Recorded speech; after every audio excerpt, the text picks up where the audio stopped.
personas! ¿Cómo estão? Espero que vocês estejam bem. Eu sou a profe Andressa, eu gravo as videoclasses de espanhol e hoje a gente vai falar de um assunto que eu acho que todo mundo gosta, pelo menos a maioria das pessoas gosta, que são as redes sociais ou redes sociais, né? Então, vamos ver o que tem preparado para a gente nas habilidades sobre esse assunto. Habilidades. Refletir as diferentes identidades de falantes de língua espanhola nos dados pessoais. Nome social, gênero, nacionalidade, color, etc. Em textos de redes sociais e ou mídias digitais. Avaliar o impacto do compartilhamento de informações pessoais em redes sociais.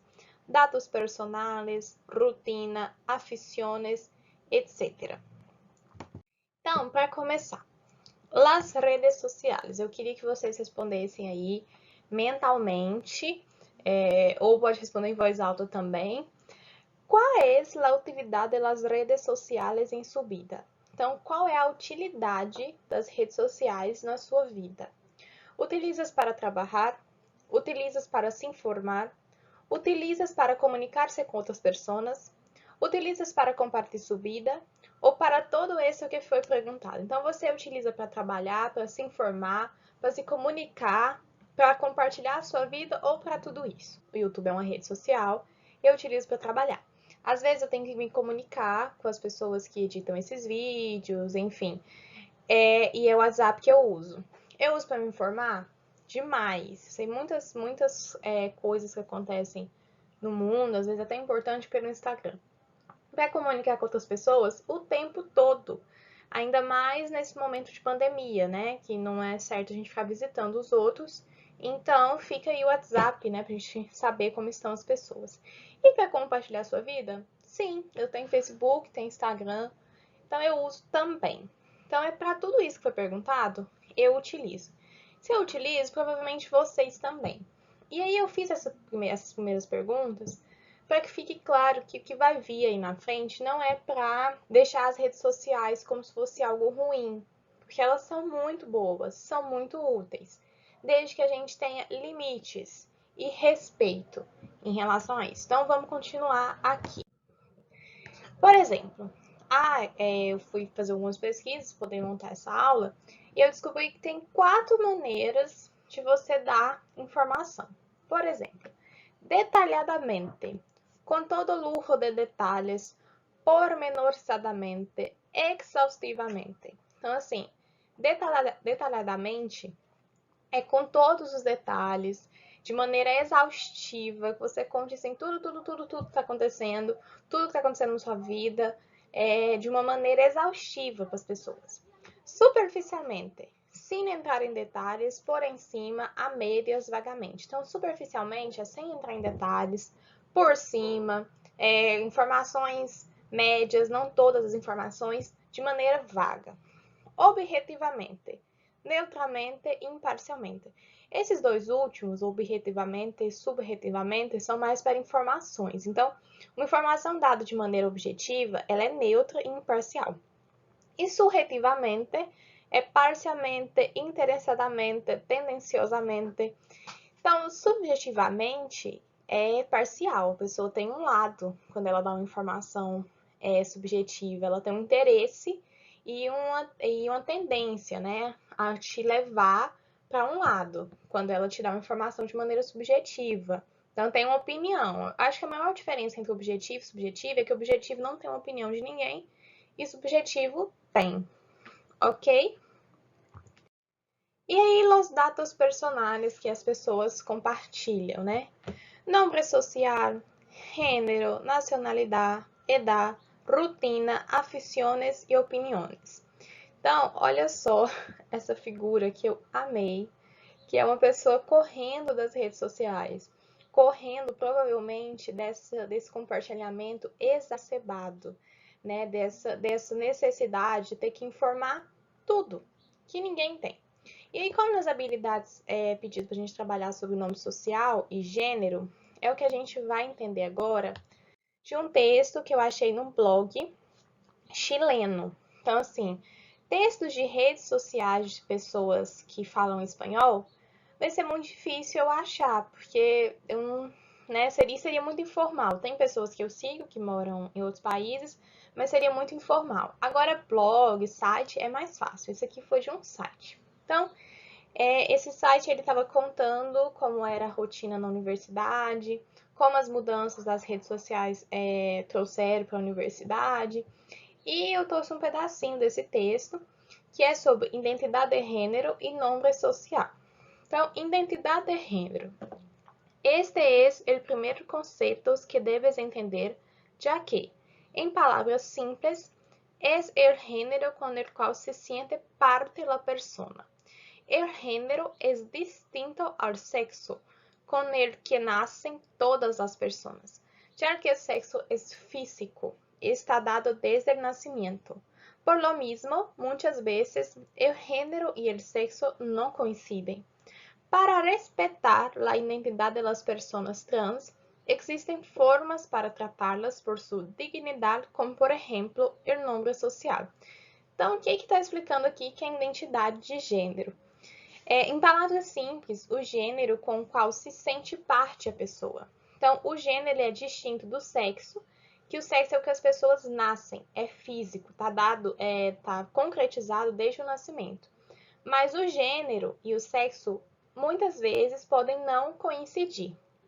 E aí, para respeitar a identidade das pessoas trans, por exemplo, existem formas de tratá-las, que é por sua dignidade, como, por exemplo, é o nome social. Vamos saber o que é o nome social? Se trata del nombre por la cual la persona se siente identificada en base a su género. Por lo mismo, el nombre social y el nombre legal, que es el cual está en nuestro carnet de identidad, suele coincidir, aunque en el caso de los estudiantes trans, por tener un género distinto de su certificado de nacimiento, são distintos. Então, o nome social é o nome que a pessoa, muitas vezes, ela mesma se dá. Quando ela nasce com sexo, mas se identifica com outro gênero, e aí ela se dá um outro nome com o gênero que ela se identifica, e isso é o nome social, tá?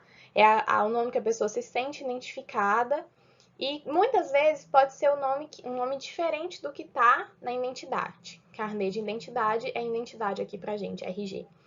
Mas o que a gente tem que fazer? Respeitar. A gente tem que tratar a pessoa pelo nome que ela quer, né? É o mínimo. Isso não só nas redes sociais, assim como na vida, ok? E tem um outro texto agora também, que é de uma pessoa hispanohablante, que é o Lisandro Carabaca, que é sobre o síndrome de doble check e o WhatsApp como arma de separação massiva. Esse texto é de 18 de janeiro de 2016, do Lisandro Carabaca, que é sobre o WhatsApp ser responsável, não totalmente responsável, mas parcialmente responsável, por algumas separações, né, de casais. E a gente vai descobrir por quê, como isso está acontecendo. ¿Alguna vez has tenido problemas de entendimiento con tu pareja o tus amigos por culpa de WhatsApp o de las redes sociales? Millones de personas sí, y en algunos casos las situaciones son dramáticas. Los celos, el chantaje, el egoísmo, las pegaciones, por desgracia, han existido toda la vida. Sin embargo, nunca antes el control sobre las personas había sido tan fácil. Ahora cualquiera cuenta con armas de control tan potentes como una aplicación instalada en el móvil, WhatsApp, Facebook, LinkedIn, etc. Então ele começa esse texto com uma pergunta. Alguma vez você já teve problemas de entendimento com seu namorado, sua namorada, seu esposo, sua esposa, ou seus amigos por culpa do WhatsApp ou de alguma rede social? Eu já, gente. Eu já. Aquilo, você não me responde. Não gostei de teu comentário. Isso acontece. Então, milhões de pessoas, sim.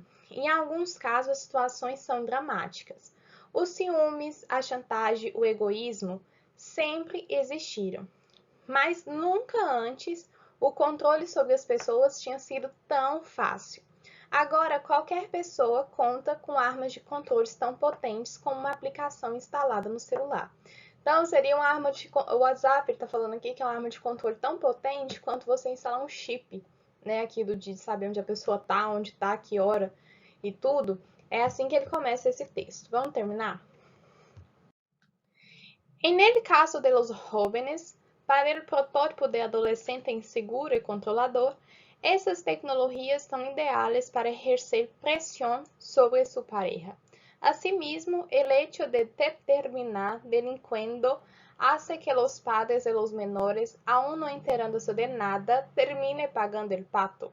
Aunque la cuestión en gran medida tiene que ver con la educación, la personalidad y los valores. El control y los celos a veces son considerados como señales de amor. Há muito trabalho de prevenção por delante. Então, ele está falando aqui que o caso dos jovens, como vocês, que são adolescentes, muitas vezes inseguros e controladores, as tecnologias são ideais para exercer pressão sobre uma pessoa com quem você está, né? Seja seu namorado, sua namorada, ou até sobre amigos também. E isso acaba atingindo os pais também, porque os adolescentes ficam meio revoltados, são os pais que pagam o pato, como ele colocou assim. Aqui, ele falou que a questão, em grande medida, tem a ver com a educação, por isso está aqui na nossa aula, né? E personalidade e os valores, mas que o controle e os ciúmes, às vezes, são considerados sinais de amor. E que há muito trabalho de prevenção adiante. Então, esse tema tá aqui, como eu comecei falando, não para demonizar, entre aspas, as redes sociais, porque elas são muito úteis, mas a gente tem que ter limites. Então, assim, a gente, por exemplo, tem que respeitar o gênero e o nome social da pessoa, seja na rede social, seja na vida. É uma questão de respeito e limite. Quando você tá no WhatsApp e você vê que a pessoa entrou e às vezes não te respondeu, não é porque ela não quer ou porque ela não gosta de você. Ter limites e saber que a gente não pode compartilhar a nossa vida inteira em lugar nenhum, sabe? Privacidade é uma coisa importante. Tem coisas, tipo sentimentos, problemas, que é muito melhor você resolver em off, ok? Por hoy es eso. Muchísimas gracias. Besos. Hasta la próxima.